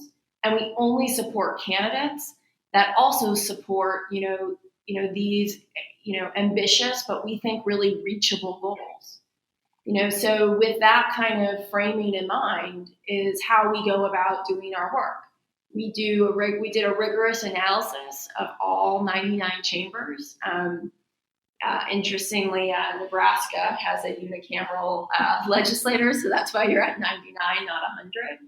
But we looked at those 99 chambers and we thought, where is there a path to building a new majority in those states? And where is the biggest policy opportunity? It's not really enough to just flip states or to just flip, individual seats. It's exciting. It's exciting when you flip a seat, but it's not enough. It's about how do we build a base of progressive power for years to come? And how do we elect people that we know are committed to the same goals we are? So with kind of that, ambition in mind is how we got to the work we're doing this year. Because of the incredible work that we did in Virginia through the support of generous groups like Melissa's, we were able to expand our work into 5 states this year: Arizona, Michigan, Maine, New Hampshire, and North Carolina. And we're really excited about what we're seeing in those. And, we picked states that are deliberately, they're hard to flip. Like, we made it, our lives, pretty deliberately difficult. Like, we could have picked states where we saw, kind of an easy street to a flip. But we deliberately picked states where the path is narrow, but where we know that if we change the majority in Arizona, things meaningfully get better. I mean, Arizona, for instance, is a state where you've seen some of the most extreme anti-choice measures or the most extreme anti-immigration measures. And those policies have been shipped out of Arizona and gone national.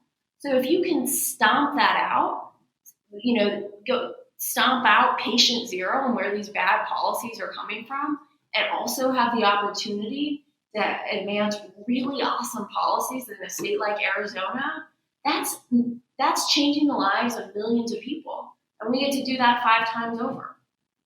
So this is really interesting because the work you're doing is very much at the heart of it is the states' rights versus the federal government. And it's such an important reminder of, as your site, futurenow.org says, the Flint water crisis, that's a state level issue. Schools without resources to teach, that's a state level issue. Healthcare that costs too much and cures too little. All voting laws and congressional maps that discriminate, all state level issues. So even if the federal government is in the hands of somebody like the Trump family, on the state level, you can still fight your heart out and organize to turn your state blue and enact a lot of these policies to create a more progressive union. Exactly. And I think actually something that's really crystallized the impact of states is the confirmation of Kavanaugh. It's really fucking depressing that, even if we flip Congress and if Trump's a one-term president, the Supreme Court is still going to have an extreme 5-justice conservative majority. And the way to push back against the harm and destruction that 5-member conservative court can advance is to do it in the states. If you're someone who's concerned that, at a best case scenario, the Supreme Court is going to allow Roe to die a death by 1 million cuts, and in a worst case is going to overturn it, we have to fight in the states. If you're concerned that, the Trump court is going to uphold, put corporate interests over the interests of regular people time and time again and protect those corporate interests, come hell or high water, you got to fight that in the states. And, it's really, I think for Melissa and I, made our mission and our work feel that much more important. Yeah, we've actually really teared up over that in the past couple of weeks together. And one thing, I think Roe is a really good example. A lot of states, those 26 Republican trifecta states that I mentioned earlier, will really start to absolutely get rid of a woman's right to choose. And blue trifecta states, and even states where maybe the governor in one legislature is blue, those states will start putting in laws that protect women. One of New York's first goals, if we can get a true blue state Senate, is to get our choice bill up to speed. It's not where it needs to be. And so those protective laws can do so much for the citizens of the states where there's progressive people in power. And just to give a kind of a positive spin on what we were talking about in terms of last year in Washington state, where we helped flip the entire state to a blue trifecta. And since that one seat has flipped, we've seen the legislature just in their one session since then, pass a bump stock ban and ban LGBTQ conversion therapy and pass a bunch of environmental laws that have been bottlenecked by that one seat. Paid family leave. Paid family leave, yeah, and automatic voter registration. So in these states that have bluer governments, they make it easier for people to vote. And that's going to be something that's really important in terms of the Supreme Court too. They're really in a position now to limit people's voting access and in a mindset to do such, but states can push back on that. And that's arguably one of the most important things that states can do for democracy. How did it get so bad? How did the Democrats lose so many states over the last decade?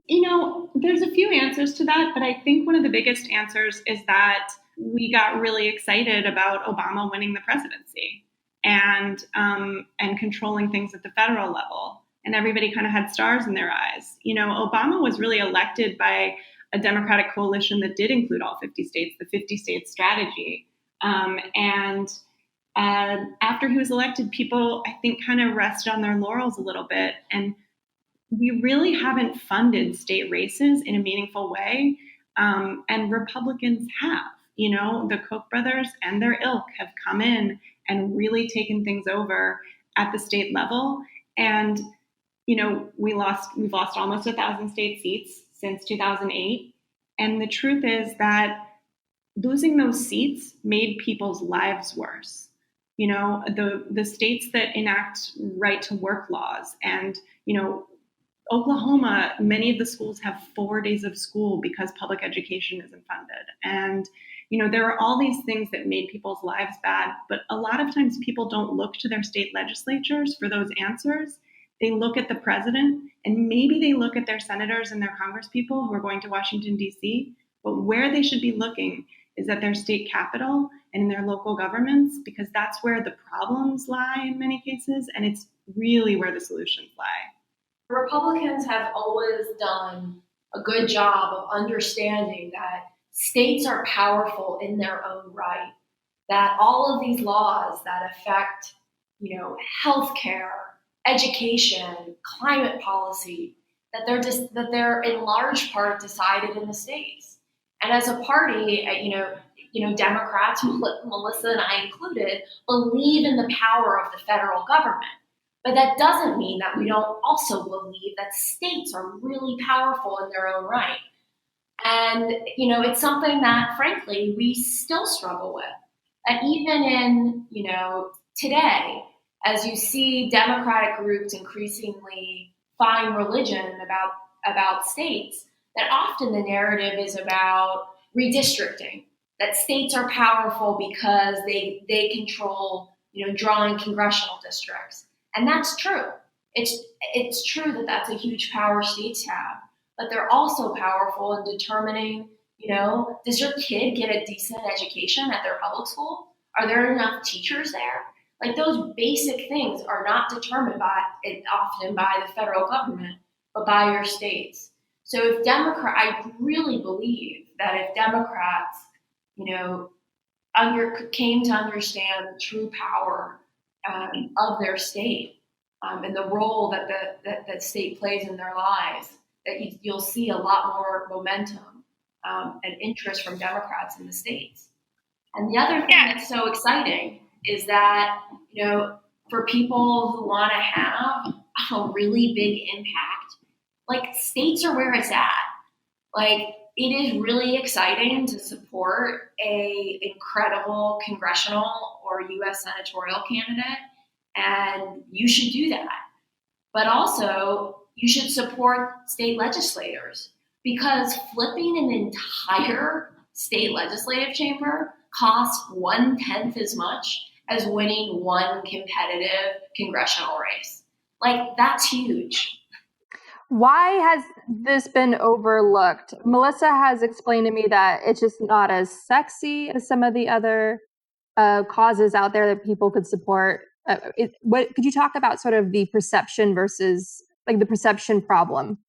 So this is Melissa again, and I think, I think that one thing that happens is that at least I had a basic lack of knowledge about state legislatures. I mean, I think that 99% of the people I talk to cannot identify who their state senator or state house member are.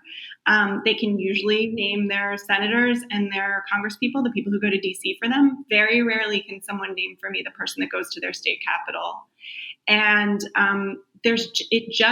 it's a body that operates in shadow in some sense because people aren't aware. They know their governor, they know their federal reps. But below that, it gets really hazy for people. And so that's part of it. I think, part of it might be like the loss of like good local news coverage and all of us focusing on big national news all the time. I think that's part of it too. About Alyssa. Yeah, and I can say like candidly that, when Melissa speaks of people don't know who their state legislator is or the power that they have, I can put myself in that same camp. I'm someone that has lived and breathed national politics or refreshing Twitter since I was a kid. But I, didn't really know what my state legislator did and how. One of the reasons how I got to Future Now Fund was Daniel Squadron, our executive director, was my state senator for nearly a decade. And I started seeing these really cool things happening in my neighborhood. Affordable housing projects that really gave people dignity, like incredible parks being put up. And I saw in this park that there was a plaque that had Daniel's name on it. And I said, who the hell is this Daniel Squadron? And what is he doing giving us parks? And I looked into it and he was my state legislator. He was my state senator. And I thought, I guess that they do more than just drive to Albany. They have real impact. And when you peek behind the curtain, it's pretty clear to see how impactful they are. Melissa, could you talk about, because you shared this with me before and it was terrifying. What are you up against in terms of Karl Rove, the brain of the far-right takeover our country? What are you up against in terms of the conservative strategy, the conservatives' nightmares for our country? They do a lot. They do a lot of funding at the state and local level, and they have for decades. I believe the Koch brothers have announced that they're putting $600 million into state races this year. That's just what's been publicly announced. They will definitely be better funded than the Democrats. But the good news is, I'm always looking for the silver lining. The good news is that we don't have to fund Democratic candidates to the same level. We just need to fund our candidates enough so that they can get their message out. Because when we fund candidates enough so that they can knock on all the doors, so that they can have a mailer, so that they can have a digital ad, so that they can be out in their district meeting people, we can win those races. Because state legislature districts, you can really reach your voters and talk to them. And when you do, turns out the Democratic message is better. People like it better. Oh, I'm going to give you health care. We're gonna help you improve your life. And that message resonates with voters when they're able to hear their candidate speak. And we need to fund our candidates to get them out there meeting people. Yeah, and what we see there are, in the 5 states that we're working in this cycle, they're obviously in different parts of the country with, different types of voters and different types of issues, but we hear the same things again and again. The issues, the top 3 issues in almost each of these, in each of these states is generally the same. It's healthcare, it's education, and one that always surprises me is clean water. Clean water is not just a Flint, Michigan issue. It's a Maine issue where they have an incredibly high rate of lead poisoning in their water supply. Clean water is an issue in North Carolina. And so these are issues where Democrats win and where people can run campaigns and do run campaigns on these issues. The candidates that I speak to and the candidates we've endorsed, These are people who are knocking on thousands of doors in their district. And they tell us they are not talking about Trump. Like, voters are, even if they're hearing about Trump on MSNBC or Fox News, they're not thinking about it when they're talking to candidates. They're asking about their local schools, their local water supply, and will I be able to afford health care? Could you speak a little bit about the conservative plan to call a constitutional convention to change our constitution more towards, in a way that would be more advantageous to the Republicans? Because that's a real thing. They are really gunning for that. And I don't think people realize how close they are to calling a constitutional convention. So yeah, I'm actually going to look up the exact numbers, but I know that there's a certain number of legislative bodies that they need majorities in order to call a constitutional convention. And it's definitely been a goal of the Koch machine. And one of the main goals that they have with that is that they'd like to repeal the popular election of senators. Which is terrifying. So it would mean that governors around the country would appoint senators, and they have a lot of governors. That's been a big part of their plan in the state takeover. Get the states, in states where legislators draw the redistricting line, they get to control Congress, get the governors, and get enough chambers to call a constitutional convention and eliminate the election of senators. It's a truly terrifying future that they've been gunning towards.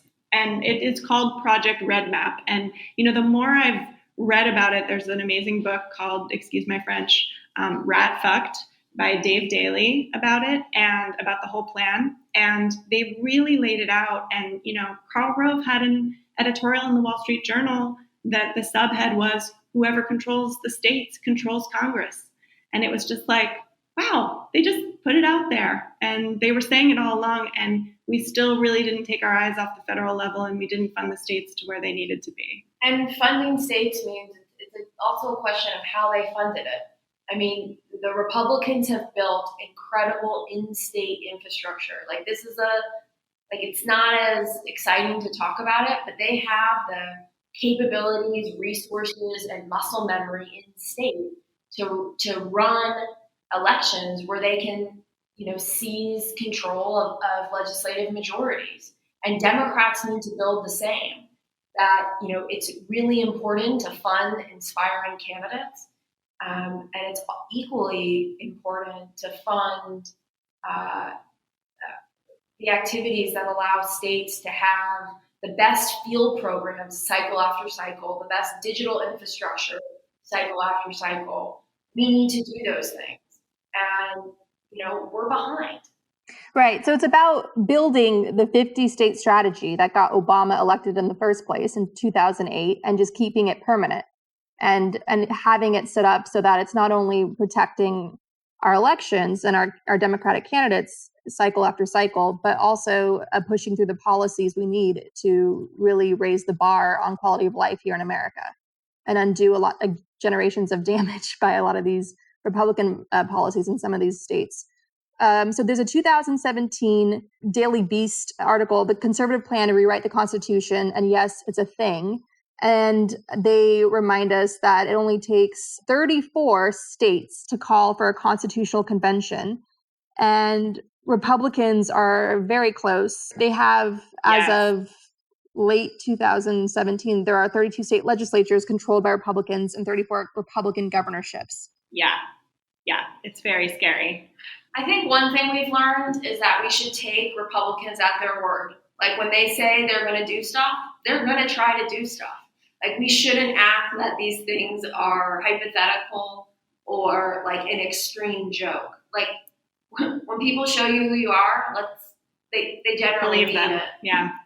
Okay, so how do we get involved? How can people listening to this get involved and help your organization Future Now? And what are some practical steps that they can take?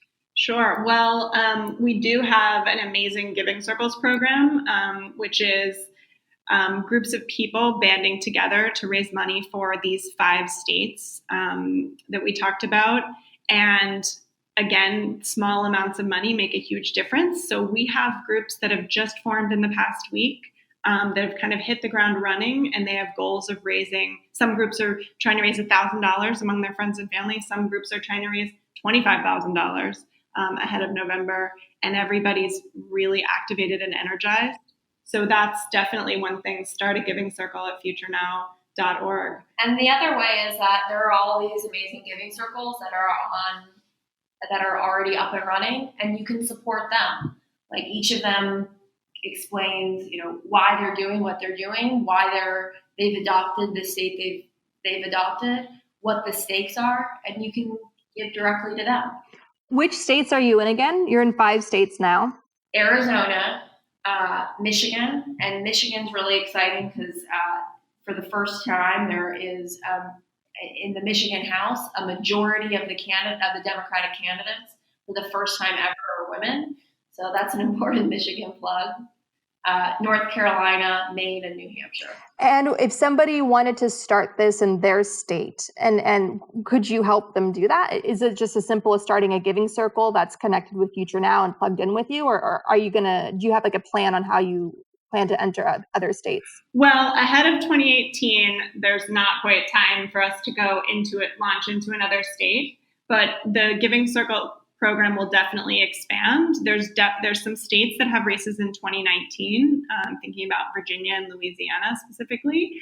And then, of course, in 2020, all the states will be on the table again, and Future Now Fund will expand to support many more states. So if people are interested in starting a giving circle for their own state, and it's not one of our chosen states, it's absolutely something to get in touch about that can be pursued for the next cycle.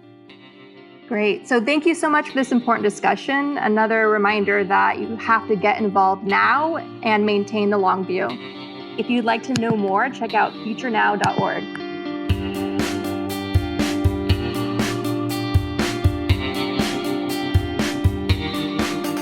Gaslit Nation is produced by Sarah Kenzier and Andrea Chalupa. And our editor is Carlin Daigle. Thank you, Carlin. If you want to help us, leave a review on iTunes. Every review helps us build our audience. Our outro music is by Nick Farr. Thank you so much, Nick. We want to give a special thank you to our donors at the producer level on Patreon, Ann Marshall, Irina Guardia, and Peter Case. We can't do the show without you. And check out our Patreon if you like what we do. Thanks for listening.